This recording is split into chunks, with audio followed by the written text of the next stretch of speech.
Bueno, buceando en internet encontré esta excelente y extensa entrevista. Voy a sacar un pequeño pedacito inicial sin comentarios de ningún tipo porque todo se explica por sí mismo. Así que yo no aportaré realmente nada y voy a dejar al autor decir esta primera parte, que es lo que me interesa que se vea con claridad. La palabra para que arranque a exponer y pueda disponer de todo el tiempo que desee. Bueno, buenas tardes a todos. En primer lugar, deseo dar las gracias a Libertad y Progreso por permitirme esta oportunidad de estar en contacto con ustedes, en especial a Manuel Solanet y a Agustín Echevarne, que son los que me contactaron. Y básicamente lo que yo voy a estar explicando hoy es una relación entre el uso político de la pandemia y el socialismo. Por eso el nombre de la charla es Pandemia y Socialismo, y la idea es avanzar, digamos, en el análisis de este fraude que ha sido la pandemia en términos estrictos y numéricos, y básicamente cómo está utilizando los distintos estados esta situación para avanzar sobre las libertades individuales y en casos extremos como el de Argentina, cayendo en un delito de lesa humanidad con tal de avanzar hacia una solución comunista. Tal como dice un chiste de microeconomistas, se encuentran dos microeconomistas y uno le dice al otro, che, ¿cómo está tu mujer? Y el otro le contesta, ¿comparada con qué? Bueno, digamos, esto también aplica, digamos, para el caso de lo que tiene que ver el COVID-19. Uno lo primero que tiene que comprender para entender, digamos, los impactos verdaderos de este virus es, digamos, cuántas personas, digamos, mueren en el planeta Tierra a diario. Entonces, si ustedes toman los trabajos que realizan las Naciones Unidas en el área de demografía, que les cuento que es un área que trabaja verdaderamente de modo excelente. Piensen que la primera estimación que hizo Naciones Unidas de demografía fue en el año 1958 y hizo un pronóstico para el año 2000 y la diferencia fue de solo 3,6%. O sea, digamos, es un departamento que trabaja verdaderamente muy bien. Ese departamento durante el 2019 hizo su actualización de proyecciones y en las mismas señala que para el año 2020 la cantidad de personas que van a morir en el planeta Tierra son 60 millones de personas. Eso puesto en términos diarios estamos hablando de 165.000 personas por día. ¿Por qué señalo esto? Porque en todos los lugares del mundo los medios de comunicación casi comunicaban en tiempo real la cantidad de muertos por COVID. Ahora, el punto es, si yo no tengo con qué compararlo, no sé si son muchos o si son pocos. Y la realidad es que el COVID tardó aproximadamente 110 días en alcanzar el número de 165.000 personas. Por lo tanto, digamos, eso ya deja en claro que no era algo de la magnitud con la cual, digamos, la Organización Mundial de la Salud y los infectólogos amenazaron. Es más, cuando ustedes toman las declaraciones de las personas de la Organización Mundial de la Salud, ustedes encuentran que declaran que el COVID-19 iba a ser similar a lo que fue la fiebre o peste española. Concretamente, la peste española tomó curso desde finales del 1918, durante todo 1919 y terminó en 1920. Básicamente, la peste española afectó a 1/3 de la población del mundo. Y de ese tercio mató al 6%. Es decir, que la tasa de letalidad del 6% aplicada en 1/3 de la población significa que mató a 2% de la población, que en ese momento implicaba 39 millones de seres humanos. Entonces, ahora lo que uno, digamos, tendría que hacer es el relativo con lo que tenemos en la actualidad. Y si ustedes se fijan, 1/3 de la población, estaríamos hablando de que tendrían que estar infectados en el mundo 2.800 millones de seres humanos, cuando ustedes miran los números hoy, están en torno a los 11 millones. Por otra parte, digamos, si la tasa de letalidad, digamos, estuviera asimilable y terminara matando al 2% de la población, estaríamos hablando de 160 millones de personas. Para que más o menos tengan una idea, no solo que hoy, digamos, el COVID ha matado menos de 550.000 personas, sino que para llegar a ese número, digamos, tardó, digamos, más de un año, más de medio año.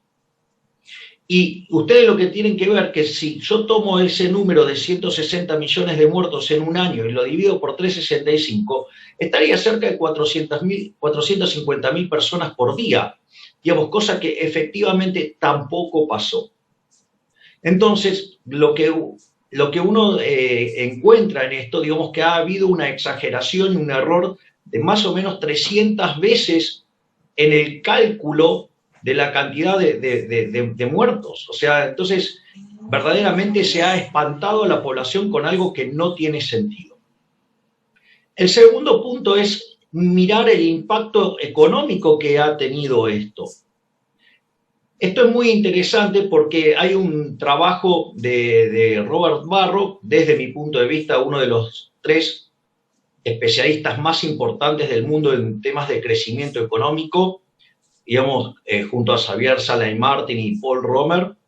Y en ese sentido, Barro, que ha trabajado en otros momentos con lo que es el análisis económico de las catástrofes y también, digamos, tiene un trabajo previo sobre el tema de las pandemias.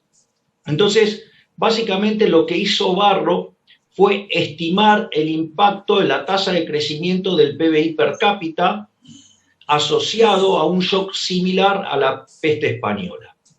Entonces, ¿qué es lo que hizo? Tomó una serie de 43 países, que en ese momento era una muestra significativa y para explicar gran parte del PBI mundial, y a partir de ahí él toma una serie que va desde 1901 hasta 1929, justamente para evitar los impactos de la Gran Depresión en la estimación. Y también, digamos, él hace junto a sus colaboradores, hace esta estimación, digamos, también tomándolo desde 1870. Y ahí, digamos, lo que encuentra Barro, digamos, ustedes tienen 2 fenómenos muy importantes, que es la Primera Guerra Mundial y justamente la peste española, situaciones en las cuales hubo una gran cantidad de muertos y eso tuvo impacto negativo sobre lo que es la oferta del factor trabajo y que por ende lleva a una contracción de la producción. Entonces, básicamente, a lo que son las series donde corresponde, digamos, ya sea o la peste española, por un lado, y otra variable, que es la Primera Guerra Mundial, digamos, ahí ustedes tienen los muertos y en el resto 0. De esa manera, ustedes cuando estiman, pueden estimar el impacto que esto tiene sobre la tasa de crecimiento. Entonces, lo que haya, digamos, Barro y sus coautores es que si la situación del COVID se pareciera a la peste española, el PBI per cápita debería caer un 6%. Al mismo tiempo, ustedes saben que si uno quiere explicar, digamos, el PBI, digamos, para números muy chicos o chicos, ustedes tendrían que sumar qué pasa con la tasa de crecimiento del per cápita más la tasa de crecimiento de la población. Entonces, si se van a perder 2 puntos porcentuales de la población en una población que crece 1, digamos, ustedes ese número le da -1. Y el -6 que da de la tasa de crecimiento per cápita que se pierde, ustedes ahí tienen 7 puntos. Es decir que el trabajo lo que muestra es que el PBI debería caer 7 puntos porcentuales, se perderían 7 puntos de tasa de crecimiento. ¿Por qué es interesante este resultado? Porque básicamente cuando ustedes toman el World Economic Outlook que prepara el Fondo Monetario Internacional, ellos hacen una estimación de cuánto estaría creciendo la economía mundial en el año 2020. Y el resultado al que llega, con una metodología distinta, que es ir país por país, llega a que la economía, parados en enero y sin considerar la posibilidad del COVID, da que la economía tendría que crecer en el mundo 3%. Si ustedes revisan la página del fondo, digamos, hay nuevas estimaciones que se hicieron en el mes de abril y ahora el pronóstico es que va a caer 4%. Entonces, se están perdiendo 7 puntos de tasa de crecimiento, como efectivamente anticipaba Barro. Y lo interesante es que esto está hecho con una metodología distinta. Entonces, el punto es que, fíjense que esa caída se corresponde con una situación similar al de la peste española.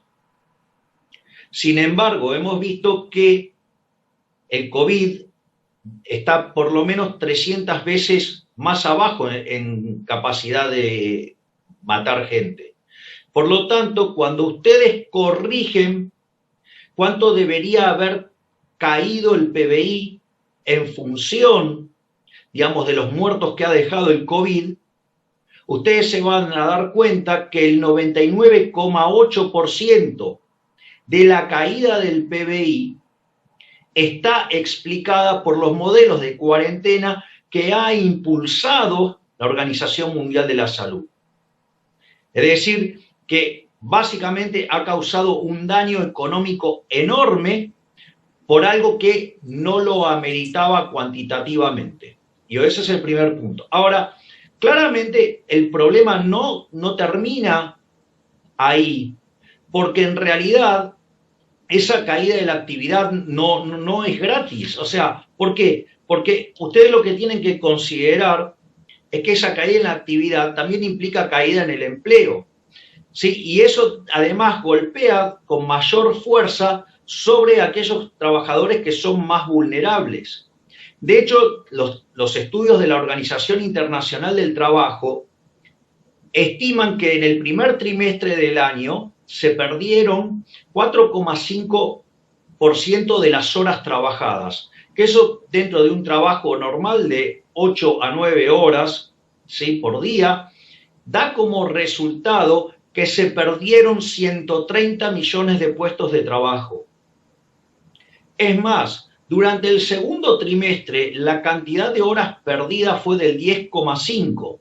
Por lo tanto, bajo esa situación en el mundo se perdieron 305 millones de puestos de trabajo. O sea, lo cual, digamos, es tremendamente complicado para la situación del mercado laboral.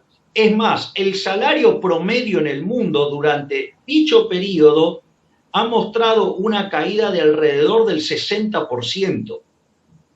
Por lo tanto, la situación es extremadamente complicada. Bueno, creo que es suficiente haber escuchado esta parte para darnos cuenta que el daño fundamental que ha producido el COVID no son la cantidad de muertos, lo que se decía que iba a ser, el supuesto problema de salud, sino la cantidad de trabajos perdidos y el enorme daño económico. Y ahora veremos cuánta gente a escala mundial que ya eran marginales antes de esta crisis van a morirse de hambre por cuenta de estas medidas de confinamiento total.